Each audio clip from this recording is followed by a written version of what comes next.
Viewers फिर दुबारा तुहाडा स्वागत है प्रोग्राम सच्चो सच विच जी। डॉक्टर साहब साडी पहली ईमेल आई है लुधियाने तो वीर दीदार सिंह खालसा जी दी। ਇਹ ਲਿਖਦੇ ਹਨ ਡਾਕਟਰ ਸਾਹਿਬ ਵਾਹਿਗੁਰੂ ਜੀ ਕਾ ਖਾਲਸਾ ਵਾਹਿਗੁਰੂ ਜੀ ਕੀ ਫਤਿਹ। ਆਪ ਜੀ ਦੀ ਜਿੰਨੀ ਤਾਰੀਫ ਕਰਾਂ ਘੱਟ ਹੈ ਸੋ ਨਹੀਂ ਕਰਦਾ ਕਿਉਂਕਿ ਜ਼ਿਆਦਾਤਰ ਲਿਖਤਾਂ 'ਚ ਇਹ ਹੁੰਦੀ ਹੀ ਹੈ। ਤੁਸੀਂ ਮੇਰੀ ਪਿਛਲੀ ਈਮੇਲ ਦਾ ਜਵਾਬ ਬੜੇ ਵਧੀਆ ਤਰੀਕੇ ਨਾਲ ਦਿੱਤਾ। ਆਪ ਜੀ ਦੀ ਹਰ ਵੀਡੀਓ ਦੇ ਪਹਿਲੇ ਵਿਊਅਰ ਹੋਣ ਦੀ ਵੀ ਮੈਨੂੰ ਬੜੀ ਖੁਸ਼ੀ ਹੈ। ਮਾਫ ਕਰਨਾ ਜੇ ਆਪ ਇਸ ਈਮੇਲ ਨੂੰ ਸ਼ਾਮਲ ਕਰਦੇ ਹੋ ਤਾਂ ਪੂਰਾ ਸ਼ੋਅ ਹੀ ਇਸ ਵਿੱਚ ਲੰਘ ਜਾਵੇਗਾ। ਮੈਂ ਪੋਲੀਟੀਕਲ ਸਾਇੰਸ ਤੇ ਹਿਸਟਰੀ ਦਾ ਵਿਦਿਆਰਥੀ ਹਾਂ ਸੋ ਜੋ ਕੁਝ ਪੰਜਾਬ ਵਿੱਚ ਹੋ ਰਿਹਾ ਹੈ ਮੈਂ ਉਸ ਨੂੰ ਸਮਝਦਾ ਹਾਂ। ਹੁਣ ਮੁੱਦੇ ਦੀ ਗੱਲ ਕਰਦੇ ਹਾਂ। ਸਿੱਖ ਕੌਮ ਨਾਲ ਕੀਤੇ ਗਏ ਧੋਖੇ। ਪਹਿਲਾ ਗਾਂਧੀ ਦੇ ਉਸ ਬਿਆਨ ਤੋਂ ਲੈ ਕੇ ਜਿਸ ਵਿੱਚ ਇਹ ਕਿਹਾ ਗਿਆ ਸੀ ਕਿ ਕਾਂਗਰਸ ਕੋਈ ਐਸਾ ਸੰਵਿਧਾਨ ਮਨਜ਼ੂਰ ਨਹੀਂ ਕਰੇਗੀ ਜਿਹੜਾ ਸਿੱਖਾਂ ਨੂੰ ਮਨਜ਼ੂਰ ਨਾ ਹੋਵੇ। ਜੀ ਡਾਕਟਰ ਸਾਹਿਬ। ਸਭ ਤੋਂ ਪਹਿਲਾਂ ਵੀਰ ਦੀਦਾਰ ਸਿੰਘ ਖਾਲਸਾ ਜੀ ਦਾ ਬਹੁਤ ਬਹੁਤ ਧੰਨਵਾਦ। ਉਹਨਾਂ ਨੇ ਸਾਨੂੰ ਲੁਧਿਆਣਾ ਪੰਜਾਬ ਤੋਂ ਲਿਖਿਆ ਜੀ।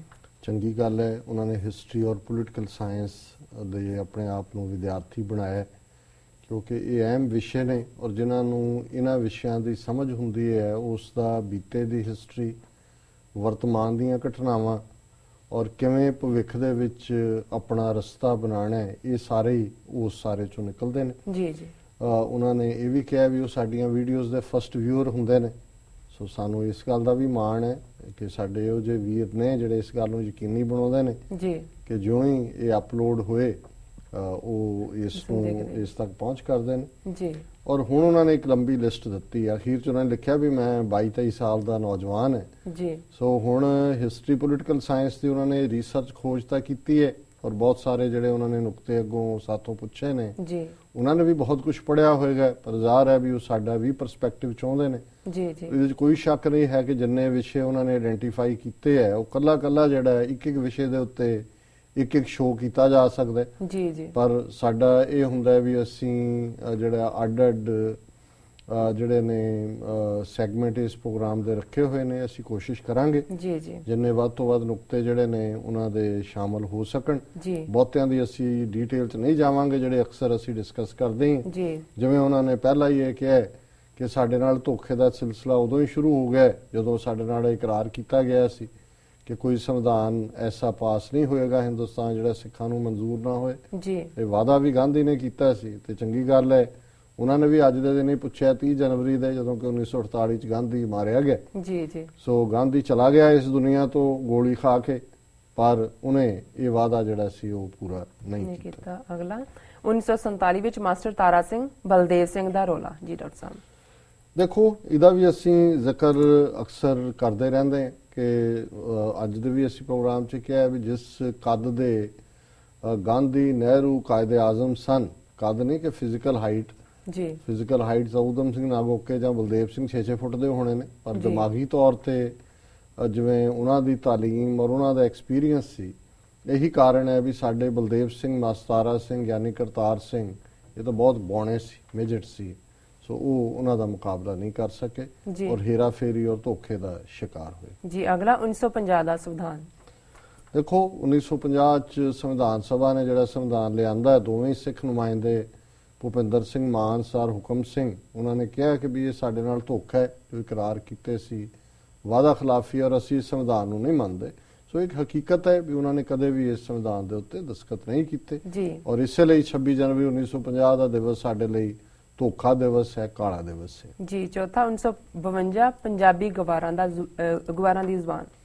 ਦੇਖੋ ਇਹ ਉਹੀ ਸਮਾਂ ਸੀ ਜਦੋਂ ਕਿ ਇੱਕ ਲਹਿਰ ਸਾਰੇ ਦੇਸ਼ ਦੇ ਵਿੱਚ ਖੜੀ ਹੋਈ। ਮਿਸਟਰ ਰੋਮੇਲ ਤੇਲੰਗਾਨਾ, ਆਂਧਰਾ ਦੇ ਰਹਿਣ ਵਾਲੇ ਸੀ ਜਿਨ੍ਹਾਂ ਨੇ ਵਰਤ ਰੱਖਿਆ, ਉਹਨਾਂ ਦੀ ਡੈਥ ਹੋ ਗਈ ਕਿਉਂਕਿ ਕਾਂਗਰਸ ਨੇ 1930ਵਿਆਂ ਦੇ ਵਿੱਚ ਇੱਕ ਮਤਾ ਪਾਸ ਕੀਤਾ ਸੀ ਕਿ ਜੇ ਅੰਗਰੇਜ਼ ਜਦੋਂ ਇੱਥੋਂ ਜਾਣਗੇ ਤੇ ਭਾਰਤ ਨੂੰ ਜ਼ਬਾਨਾਂ ਦੇ ਆਧਾਰ ਤੇ, ਭਾਸ਼ਾ ਦੇ ਆਧਾਰ ਦੇ ਉੱਤੇ ਰੀਆਰਗੇਨਾਈਜ਼ ਕੀਤਾ ਜਾਏਗਾ, ਸੂਬੇ ਬਣਾਏ ਜਾਣਗੇ ਜੀ। ਸੋ ਉਸ ਤੋਂ ਕਾਂਗਰਸ ਭੱਜ ਰਹੀ ਸੀ ਜਿਸ ਲਈ ਮਿਸਟਰ ਰੋਮੇਲ ਨੇ ਵਰਤ ਰੱਖਿਆ ਤੇ ਉਹ ਮਰ ਗਿਆ ਜੀ। ਔਰ ਉਸੇ ਪੀਰੀਅਡ 'ਚ ਜਦੋਂ ਇਹ ਲਹਿਰਾਂ ਹਰ ਪਾਸੇ ਕਿਉਂਕਿ ਅੱਜ ਜਿਵੇਂ ਗੁਜਰਾਤ ਔਰ ਮਹਾਰਾਸ਼ਟਰ ਅਲੱਗ ਸਟੇਟਾਂ ਨੇ ਇਵੇਂ ਨਹੀਂ ਸੀ, ਬੰਬਈ ਪ੍ਰੋਵਿੰਸ ਸੀ ਇਹ ਬਾਅਦ ਦੇ ਵਿੱਚ ਬਣਿਆ। ਮਰਾਠੀ ਦੇ ਉੱਤੇ ਮਹਾਰਾਸ਼ਟਰ, ਗੁਜਰਾਤੀ ਦੇ ਉੱਤੇ ਗੁਜਰਾਤ, ਦੂਜੇ ਸੂਬੇ ਵੀ ਜੀ। ਸੋ ਉਦੋਂ ਸਿੱਖਾਂ ਨੇ ਵੀ ਮੰਗ ਕੀਤੀ ਕਿ ਵੀ ਪੰਜਾਬੀ ਜ਼ਬਾਨ ਦੇ ਆਧਾਰ ਤੇ ਸੂਬਾ ਬਣਾਇਆ ਜਾਏ ਔਰ ਜਿਹੜਾ ਸਪਟ ਜਵਾਬ ਸੀ ਉਹ ਇਹ ਸੀ ਕਿ ਇਹ ਤਾਂ ਗੰਵਾरों की भाषा है, language of the illiterate.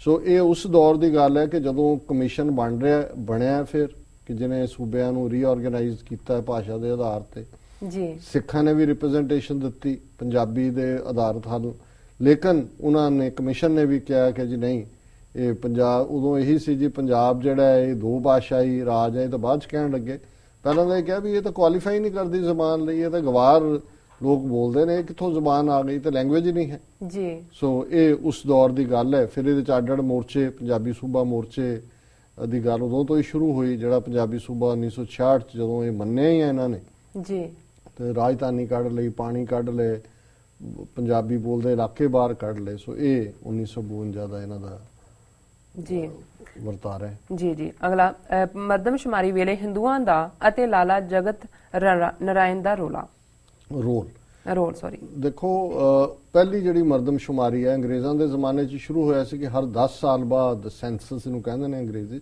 America 'ਚ ਵੀ ਹੁੰਦੀ ਹੈ ਜੀ। ਸੋ ਪਹਿਲੀ ਮਰਦਮਸ਼ੁਮਾਰੀ 1952 ਚ ਨਹੀਂ 1951 ਚ ਹੋਈ ਪੰਜਾਬ।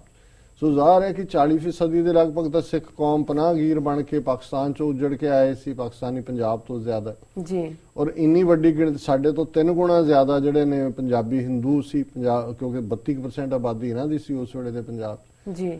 ਲੇਕਿਨ ਉਸ ਵੇਲੇ ਜਦੋਂ ਜਗਤ ਨਾਰਾਇਣ ਦੇ ਰੋਲ ਦੀ ਗੱਲ ਹੈ, ਜਿਹੜੇ ਅਖਬਾਰ ਸੀ ਜਿਹੜੇ ਲਾਹੌਰ ਚੋਂ ਨਿਕਲਦੇ ਸੀ ਉਹ ਸਾਰੀ ਪ੍ਰੈਸ ਜਲੰਧਰ ਆ ਗਈ ਇਹਨਾਂ ਦੀ ਜੀ। ਉਦੋਂ ਜੇ ਪੰਜਾਬ ਕੇਸਰੀ ਤਾਂ ਨਹੀਂ ਸੀ, ਹਿੰਦ ਸਮਾਚਾਰ ਸੀ, ਉਰਦੂ ਚ ਵੀ ਛਪਦੇ ਹੁੰਦੇ ਸੀ ਜੀ। ਮਿਲਾਪ ਸੀ ਜਿਹਨੂੰ ਜਿਹੜਾ ਬਾਅਦ ਦੇ ਵਿੱਚ ਰਣਵੀਰ ਕੱਢਦਾ ਰਿਹਾ, ਯਸ਼ ਸੀ ਦਾ ਭਰਾ ਵੱਡਾ ਜਿਹੜਾ ਇਹਨੂੰ ਕੱਢਦਾ ਸੀ, ਮਹਾਤਮਾ ਆਨੰਦ ਸਵਾਮੀ ਇਹਨਾਂ ਦਾ ਪਿਓ ਸੀਗਾ। ਔਰ ਇਸੇ ਤਰ੍ਹਾਂ ਹੀ ਪ੍ਰਤਾਪ ਸੀ ਜਿਹਨੂੰ ਕਿ ਵਰਿੰਦਰ ਕੱਢਦਾ ਸੀ, ਜਿਹਦਾ ਅੱਜ ਵੀਰ ਪ੍ਰਤਾਪ ਨਾਂ ਹੈ। ਸੋ ਇਹਨਾਂ ਅਖਬਾਰਾਂ ਨੇ, ਜਗਤ ਨਾਰਾਇਣ ਜਿਹਨਾਂ ਦਾ ਲੀਡਰ ਸੀ, ਜਗਤ ਨਾਰਾਇਣ ਪੰਜਾਬ ਕਾਂਗਰਸ ਦਾ ਵੀ ਵਾਈਸ ਪ੍ਰੈਜ਼ੀਡੈਂਟ ਬਹੁਤ ਵੱਡਾ ਲੀਡਰ ਸੀ, ਇਹਨਾਂ ਨੇ ਇੱਕ ਪੂਰਾ ਕੰਸਿਸਟੈਂਟ ਕੈਂਪੇਨ ਚਲਾਇਆ ਕਿ ਜੀ ਸਾਡੀ ਲੈਂਗੁਏਜ ਜਿਹੜੀ ਉਹ ਹਿੰਦੀ ਹੈ। ਔਰ ਇਹਨਾਂ ਨੇ ਪੰਜਾਬ ਦੇ ਹਿੰਦੂਆਂ ਨੂੰ ਕਿਹਾ ਕਿ ਵੀ ਤੁਸੀਂ ਪੰਜਾਬੀ ਨਾ ਲਿਖਾਓ, ਹਿੰਦੀ ਲਿਖਾਓ।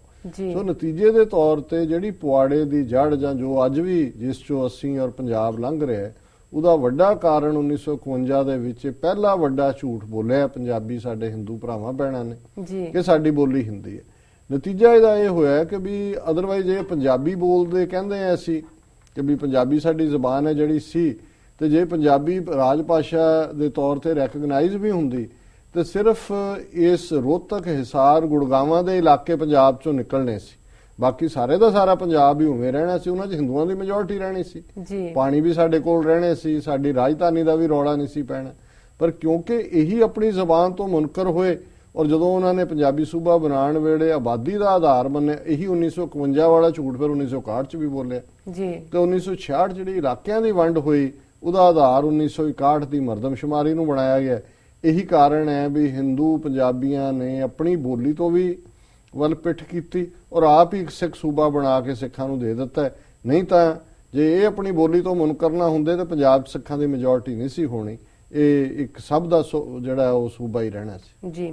6ਵਾਂ ਅਨੰਦਪੁਰ ਸਾਹਿਬ ਰੈਜ਼ੋਲੂਸ਼ਨ, ਇਸ ਬਾਰੇ ਅਸੀਂ ਅੱਗੇ ਵੀ ਚਰਚਾ ਕੀਤੀ ਹੈ। ਇਹ 70ਵਿਆਂ ਦੇ ਵਿੱਚ ਜਿਸ ਦੇ ਲਿਖਾਰੀ ਸਰ ਕਪੂਰ ਸਿੰਘ ਸਨ, ਅਨੰਦਪੁਰ ਸਾਹਿਬ ਦੇ ਮੁਕਾਮ ਤੇ ਪਾਸ ਕੀਤਾ ਗਿਆ, ਜਿਹਦਾ ਮੁੱਖ ਆਧਾਰ ਇਹ ਸੀ ਕਿ ਇੰਡੀਆ ਇੱਕ ਫੈਡਰਲ ਸਟਰਕਚਰ ਹੋਏ, 3-4 ਮਹਿਕਮੇ defence, foreign affairs, communication, finance ਇਹ ਸੈਂਟਰ ਕੋਲ ਹੋਣ, ਬਾਕੀ ਸਾਰੇ ਸੂਬੇ ਜਿਹੜੇ ਨੇ ਆਜ਼ਾਦ ਜਿਹੜੇ ਨੇ ਉਹਨਾਂ ਦੀ ਆਪਣੀ ਫਰੀडम ਹੋਏ। ਸੋ ਇਹ ਅਨੰਦਪੁਰ ਸਾਹਿਬ ਪਾਸ ਹੋਇਆ, ਇਸ ਲਈ ਇਹਨੂੰ ਅਨੰਦਪੁਰ ਦਾ ਮਤਾ ਕਹਿੰਦੇ ਨੇ। ਬਾਕੀ ਵੇਰਵੇ ਜਿਹੜੇ ਨੇ ਹੋਰ ਵੀ ਦੇਖੇ ਜਾ ਸਕਦੇ ਨੇ ਜੀ। 7ਵਾਂ ਧਰਮਯੁੱਧ ਮੋਰਚਾ, ਧਰਮਯੁੱਧ ਮੋਰਚਾ ਇਹ ਸੰਤ ਜਰਨੈਲ ਸਿੰਘ ਖਾਲਸਾ ਪਿੰਡਾਂ ਵਾਲਿਆਂ ਨੇ ਜਦੋਂ ਭਾਈ ਅਮਰੀਕ ਸਿੰਘ, ਭਾਈ ਠਾਰਾ ਸਿੰਘ ਨੂੰ ਗ੍ਰਿਫਤਾਰ ਕੀਤਾ ਜੀ, ਉਹਨਾਂ ਨੇ ਆਪਣਾ ਸ਼ੁਰੂ ਕੀਤਾ ਮੋਰਚਾ। ਅਕਾਲੀਆਂ ਨੇ ਉਦੋਂ ਪਾਣੀ ਦੇ ਮੁੱਦੇ ਦੇ ਉੱਤੇ ਕਰਪੂਰੀ ਜ਼ਿਲ੍ਹਾ ਪਟਿਆਲਾ ਦੇ ਵਿੱਚ ਮੋਰਚਾ ਸ਼ੁਰੂ ਕੀਤਾ ਸੀ, ਕਿਉਂਕਿ ਇੰਦਰਾ ਗਾਂਧੀ ਉੱਥੇ ਟੱਕ ਲਾਉਣ ਆਈ ਸੀ ਜੀ, ਔਰ ਉਹ ਮੋਰਚਾ ਫੇਲ ਹੋ ਰਿਹਾ ਸੀ ਕਿਉਂਕਿ ਉਹਦੇ 'ਚ ਕੋਈ ਮੁੱਦਾ ਇਸ ਕਿਸਮ ਦਾ ਨਹੀਂ ਸੀ ਬਣਾ ਸਕੇ। ਤੇ ਫਿਰ ਇਹਨਾਂ ਨੇ ਅਕਾਲੀ ਦਲ ਦੀ ਵਰਕਿੰਗ ਕਮੇਟੀ ਨੇ ਮਤਾ ਕਰਕੇ ਪਿੰਡਾਂ ਵਾਲਿਆਂ ਦੇ ਨਾਲ ਹੀ ਜਿਹੜਾ ਹੈ ਇਸ ਨੂੰ ਸ਼ੁਰੂ ਕਰ ਲਿਆ ਤੇ ਸ਼ਾਇਦ 4 ਅਗਸਤ 1982 ਤੋਂ ਇਹ ਧਰਮਯੁੱਧ ਮੋਰਚਾ ਜਿਹਦਾ ਮੁੱਖ ਮੁੱਦਾ ਆਨੰਦਪੁਰ ਦੇ ਮਤੇ ਦੀ ਪ੍ਰਾਪਤੀ ਰੱਖਿਆ ਗਿਆ। ਜਿਵੇਂ ਇਹ ਸਾਂਝਾ ਧਰਮਯੁੱਧ ਮੋਰਚਾ ਜਿਹਦੇ ਤੇ ਫਿਰ ਆਧਾਰਿਤ 2 ਲੱਖ ਤੋਂ ਜ਼ਿਆਦਾ ਸਿੱਖਾਂ ਨੇ ਗ੍ਰਿਫਤਾਰੀਆਂ ਦਿੱਤੀਆਂ ਔਰ ਅਖੀਰ ਜੂਨ 84 ਦਾ ਘੱਲੂਘਾਰਾ ਸਰਕਾਰ ਨੇ ਵਰਤਾਇਆ, ਇਹ ਆਨੰਦਪੁਰ ਦਾ ਮਤ ਹੈ ਜੀ। 8ਵਾਂ 1977 ਤੋਂ 1984 ਤੱਕ ਦਾ ਸੰਘਰਸ਼ ਅਤੇ ਇਸ ਵਿੱਚ ਅਕਾਲੀਆਂ ਦਾ ਰੋਲ ਜੀ ਡਾਕਟਰ ਸਾਹਿਬ। ਦੇਖੋ ਇਹਦੇ 'ਚ ਆਈ ਗਿਆ ਧਰਮਯੁੱਧ ਮੋਰਚਾ ਵੀ ਇਸ ਪੀਰੀਅਡ ਦਾ ਹੀ ਹੈ। ਅਕਾਲੀਆਂ ਦਾ ਰੋਲ ਤਾਂ ਜ਼ਾਹਰ ਹੈ ਵੀ ਇਸ ਪਾਸੇ ਇੱਕ ਪਾਸੇ ਧਰਮਯੁੱਧ ਮੋਰਚਾ ਚੱਲ ਰਿਹਾ ਸੀ ਤੇ ਅਕਾਲੀ ਜਿਹੜੇ ਨੇ ਉਹ ਖੁਫੀਆ ਮੀਟਿੰਗਾਂ ਕਰ ਰਹੇ ਸੀ ਇੰਦਰਾ ਗਾਂਧੀ ਨਾਲ, ਹੋਮ ਮਿਨਿਸਟਰੀ ਨਾਲ, ਦੂਸਰਿਆਂ ਦੇ ਨਾਲ। ਸੋ ਕੁੱਲ ਮਿਲਾ ਕੇ ਅਕਾਲੀਆਂ ਦਾ ਰੋਲ ਤਾਂ ਕੁਹਾੜੀ ਦੇ ਦਸਤੇ ਵਾਲੇ ਸੀ, ਸਰਕਾਰ ਨਾਲ ਰਲੇ ਹੋਏ ਸੀ। ਸਿਰਫ ਇਹਨਾਂ ਦੀ ਪੇਸ਼ ਨਹੀਂ ਗਈ ਕਿਉਂਕਿ ਸੰਤ ਜਰਨੈਲ ਸਿੰਘ ਪਿੰਡਰਾਂ ਵਾਲੇ ਇੰਨੀ ਇਮਾਨਦਾਰੀ ਦੇ ਨਾਲ ਸੰਗਤਾਂ ਦੇ ਸਾਹਮਣੇ ਆਏ, ਉਹ ਲੋਕਾਂ ਦੇ ਹੀਰੋ ਬਣੇ ਤੇ ਅਕਾਲੀ ਜਿਹੜੇ ਨੇ ਉੱਥੋਂ ਭਗੌੜੇ ਹੋ ਨਹੀਂ ਸੀ ਸਕਦੇ। ਉਹਨਾਂ ਨੇ ਉਹਨਾਂ ਨੂੰ ਬੰਨ੍ਹ ਕੇ ਰੱਖਿਆ ਸੀ ਵੀ ਤੁਸੀਂ ਜਵਾਬ ਦਿਓ। ਇਸ ਲਈ ਨਹੀਂ ਤਾਂ ਇਹਨਾਂ ਨੇ ਤਾਂ ਕਦੋਂ ਦਾ ਜੂਸ ਚਾਸ ਪੀ ਕੇ, ਜਿਵੇਂ ਪਹਿਲੇ ਮੋਰਚੇ ਬੰਦ ਕੀਤੇ ਸੀ, ਫਤਿਹ ਸਿੰਘ ਨੇ ਕੀਤੇ, ਉਹ ਤੋਂ ਪਹਿਲਿਆਂ ਨੇ ਕੀਤੇ, ਉਹ ਖਤਮ ਕਰ ਦੇਣੇ ਸੀ। ਸੋ ਅਕਾਲੀਆਂ ਦਾ ਰੋਲ ਜਿਹੜਾ ਪੂਰਾ ਨੈਗੇਟਿਵ, ਭਰਾ ਮਾਰੂ ਔਰ ਦੁਸ਼ਮਣ ਦੀ ਕੁਹਾੜੀ ਦਾ ਦਸਤਾ, ਇਹ ਰੋਲ ਰਿਹਾ ਜੀ। ਡਾਕਟਰ ਸਾਹਿਬ ਬਾਕੀ ਦੇ ਮੁੱਦੇ ਅਸੀਂ ਬਾਅਦ ਵਿੱਚ ਡਿਸਕਸ ਕਰਾਂਗੇ। ਲੈਣੇ ਆ ਬ੍ਰੇਕ। ਵਿਊਅਰਸ, ਵਿਚਾਰਾਂ ਦਾ ਸਿਲਸਿਲਾ ਇਸ ਤਰ੍ਹਾਂ ਚੱਲਦਾ ਰਹੇਗਾ। ਮਿਲਦੇ ਆ ਛੋਟੇ ਵਕਫੇ ਤੋਂ ਬਾਅਦ।